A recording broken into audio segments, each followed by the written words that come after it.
Bonjour, monsieur Nicolas. Je vous vois ici en train avec votre vélo, en train de coller des affiches pour le MR. Quel est votre programme pour les élections de l'octobre aussi? Bonjour, merci mon frère pour ton interview, ça me fait grand plaisir parce que je suis né au Congo en 1958, donc je faisais partie de la colonie, mais maintenant mon combat c'est d'aider la commune de Schaerbeek à créer plus d'emplois et j'ai réussi à trouver une candidate d'origine africaine, Armel Mba, qui est sur la liste, mais je n'ai pas encore trouvé de candidat congolais. Mon programme à Schaerbeek c'est d'essayer de trouver des investisseurs qui ont de l'argent et par exemple, pourquoi pas sur les gares de marchandises, de faire des investissements qui vont créer de l'emploi. Alors je colle mes affiches parce que je suis un nouveau dans la politique et c'est les petits qui collent et les grands ils réfléchissent, moi je colle. Alors vive le Congo, je suis né là-bas, j'aime tous les Congolais et franchement l'attitude de nos dirigeants récemment a été positive puisqu'ils ont dit qu'il ne fallait pas envahir le Congo, ils essayent d'aider le Rwanda contre le Congo. Mais nous ici à Schaerbeek c'est les petites choses, c'est les investissements pour créer l'emploi. C'est simplement que la commune soit mieux gérée et que les gens s'intéressent à la politique et qu'il n'y ait pas des extrémismes avec des disputes. Donc je crois que la politique communale est une politique locale. On s'occupe du tram, on s'occupe de l'emploi, on s'occupe des trottoirs, des petites choses, mais qui font que les gens s'entendent bien et qu'il n'y a pas de la misère, de la pauvreté. Et voilà, en résumé, je vous remercie de m'interviewer aujourd'hui. Donc en direct de Schaerbeek, vive le Congo, le pays où je suis né. Mais la majorité de la diaspora congolaise sont réticents par rapport au système qui est au pays, au système Kabila, et que Renders soutient le système Kabila. Qu'est-ce que vous pouvez dire à la diaspora congolaise qui est réticent par rapport à votre programme, le programme de votre parti, pas de vous, mais de votre parti, par rapport à la politique internationale? C'est gentil. Malheureusement, par rapport à ça, je ne peux pas m'exprimer, je suis un nouveau dans le parti. Mais ce que je peux vous dire, c'est que chaque fois que je rencontre un ami congolais ici à Schaerbeek, on parle de l'emploi pour lui, de la formation s'il ne trouve pas d'emploi, de la connaissance des langues, des petites choses très concrètes qui vont aider les Congolais ici. Même si mon cœur est encore dans le pays où je suis né, au Congo, là-bas, je veux me battre pour les Congolais ici. Et j'ai aidé cet été, au mois de juillet et au mois d'août, une amie congolaise qui ne savait pas trouver d'appartement. Elle a 3 enfants, un enfant est handicapé. Et tout l'été, on a fait les appartements, elle n'a pas pu trouver d'appartement. Donc maintenant, elle part sur les verts, mais 850 € charges comprises. Les Congolais ont une réputation qu'ils ne payent pas leur loyer, ou alors, je ne sais pas, ils sont racistes, les propriétaires, mais on n'a pas trouvé d'appartement pour elle. Elle s'appelle Armel Ba, c'est une fille courageuse, son enfant est handicapé, il a un bras qui est paralysé. Voilà, moi je m'occupe des petites choses à Schaerbeek, et les grands patrons, ils s'occupent du Congo là-bas. Monsieur Renders était au Congo en visite récemment, il a dit que les Rwandais ne pouvaient plus envahir. Je ne peux pas parler au nom du parti, je suis un petit. Bon, parlons un peu de Schaerbeek. Par rapport à l'emploi, non seulement les Congolais, mais la majorité des immigrés, il y a la discrimination par rapport à l'emploi. Quel sera votre programme par rapport à l'emploi? Alors, concrètement? Concrètement, Schaerbeek est une commune très importante, une des plus grandes communes de Belgique. Et donc Actiris a des missions locales pour l'emploi ici. Nous devons beaucoup mieux nous coordonner avec Actiris.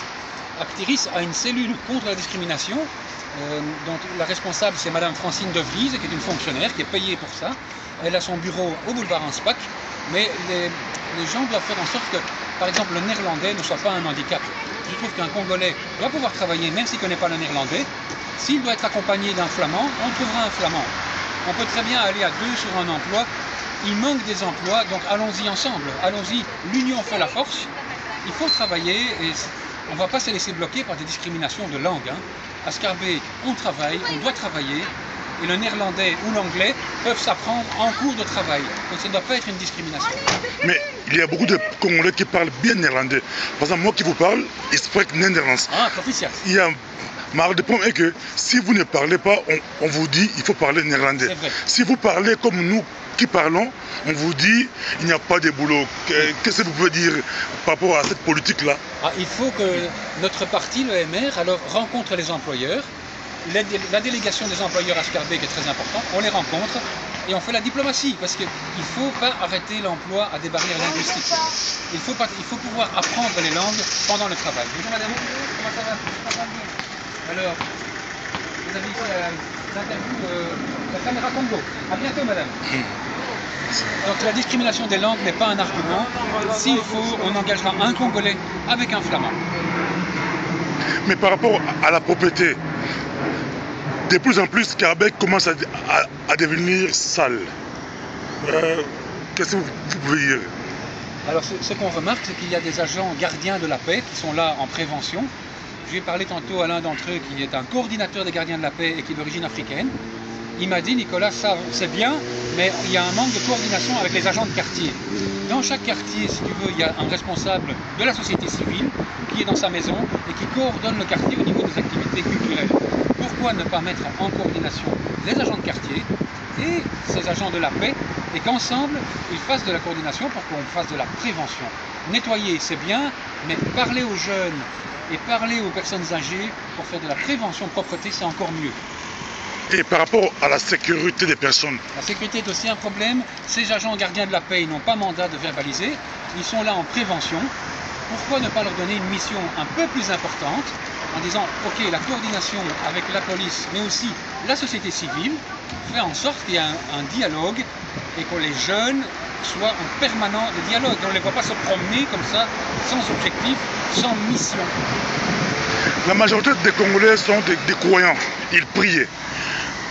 Apparemment, vous, à Scarbeck, vous privilégiez beaucoup plus les musulmans. Ils ont beaucoup d'espace pour prier, mais les chrétiens, on n'a pas vraiment beaucoup d'endroits appropriés pour des prières, pour nos réunions. C'est vrai. Qu'est-ce que vous pouvez dire? Quel serait votre programme par rapport à cela, ici à Scarbeck? C'est vrai. Ça, c'est un point vraiment très valable. Il est vrai que les religions sont malmenées pour l'instant. Les églises sont vides. S'il y a bien un peuple qui peut nous aider à repeupler les églises, c'est le peuple congolais.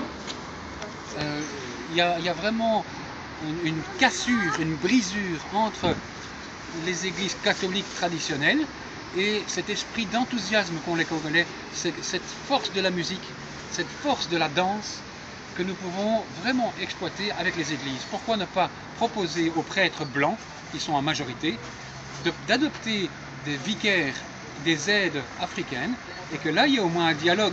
Si dans l'emploi, on ne trouve pas d'emploi, pourquoi ne pas amener les Congolais dans les églises et qu'ils nous aident avec leur force, leur enthousiasme, leur gentillesse et leur capacité de danser et de chanter. Les Congolais sont comme ça. Mais il y a aussi, les Congolais veulent aussi avoir des salles, des endroits. Est-ce que vous, par rapport à votre politique à Scarbeck, vous ne pouvez pas favoriser, les Congolais à avoir des salles? Les églises sont vides. Au Canada, par exemple, il y a des églises où il y a chaque jour une séance de bingo pour que les gens se parlent. Le dialogue doit venir des rencontres. Les églises sont des lieux de rencontres vides. Utilisons les églises. Proposons à des Congolais de rencontrer des communautés de prière, puisqu'ils sont bons pour la danse, ils sont bons pour la musique, ils sont bons pour les dialogues. Le dialogue est cassé, refaisons le dialogue, et c'est un lieu comme un autre, une église, c'est un lieu de rencontre. Oui, nous savons que même pour la cohésion sociale, voilà, les églises sont très très importantes. Oui. Si vous favorisez cela, ça sera bien. Il ne faut pas les laisser vides, il va faire froid cet hiver, remplissons les églises, il fera chaud. Bon, merci pour l'interview. Merci beaucoup. Merci beaucoup. Nous vous souhaitons vraiment beaucoup de succès pour les élections. Merci à l'Afrique. Que notre Dieu soit avec vous. Merci beaucoup. Beaucoup de succès. La campagne sera très rude. C'est vrai. On le sait. C'est vrai. Mais il faut persévérer, lutter. Poté poter et les Congolais seront toujours bien choyés à Scarbeck. N'oubliez pas de défendre la cause du Congo. Nous n'oublierons pas de défendre la cause du Congo. Bien que nous sommes ici, défendez-nous ici, oui. Mais aussi n'oublions pas jamais le Congo. Frère. Je parle à tous mes frères du Congo. Nous vaincrons ensemble, l'union fait la force. Et qu'est-ce que vous pouvez dire dans les paroles sur l'éveil des Congolais?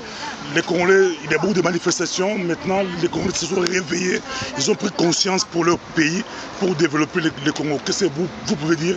Chaque semaine, il y a des manifestations ici à Bruxelles. Il faut aller voir les ambassades. Il y a 300 ambassades ici à Bruxelles, dont certainement 30, 40 ambassades du pays d'Afrique.